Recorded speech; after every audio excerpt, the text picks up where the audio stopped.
Bismillahirrahmanirrahim. In the previous episodes of Ummatan Wasatan, we reflected on balance, discipline, humility, purpose, and self accountability. In our last discussion, we spoke about the importance of institutions and collective effort. We said that communities do not rise through emotions alone, they rise when faith inspires organized and purposeful action. But today, we must ask another important question. What happens when a community builds institutions but loses brotherhood?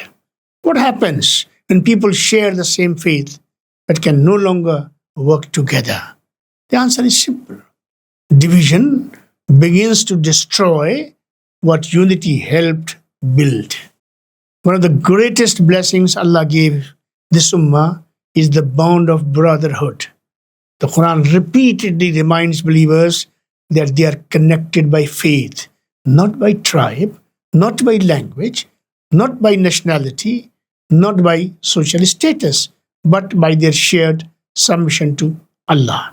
Yet, one of the greatest challenges facing Muslims today is not a lack of intelligence.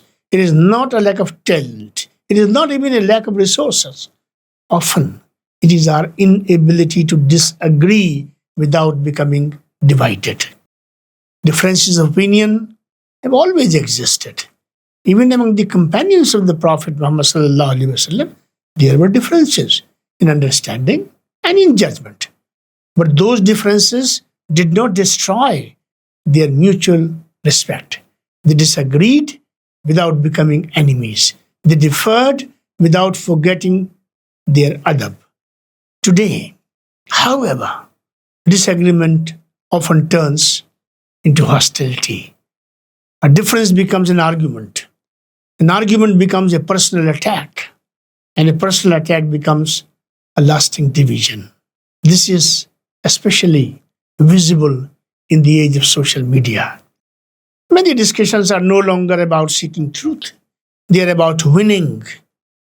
People speak to defeat others rather than understand them. They seek validation rather than guidance. And sometimes the desire to be right becomes stronger than the desire to be just. This should concern us because arrogance does not only affect individuals. We have already discussed in episode 9. Ego can prevent self-reflection. But when ego spreads through groups, it creates tribalism. Everyone defends their own side. Everyone assumes their group is always correct. And justice becomes secondary to loyalty. Islam does not teach blind loyalty. Islam teaches loyalty to truth. If our group is right, we support what is right. If our group is wrong, we have the courage to acknowledge it. Because justice is a command from Allah. It is not something that changes depending on who benefits from it. This is why unity cannot be built on slogans alone. Real unity requires humility. It requires good character. It requires the ability to listen. It requires the ability to assume good intentions. And sometimes it requires the ability to say, I may be mistaken. Unfortunately, many Muslims today speak about unity while contributing to division. We ask for brotherhood, but engage in public humiliation. We ask for cooperation, but refuse to tolerate disagreement. We ask for collective strength, but weaken one another through suspicion and hostility. A community cannot function this way. Institutions cannot thrive this way. Families cannot thrive this way. Even sincere efforts become weakened when trust disappears. The Prophet Muhammad ﷺ did not create a perfect community because every person agreed on everything.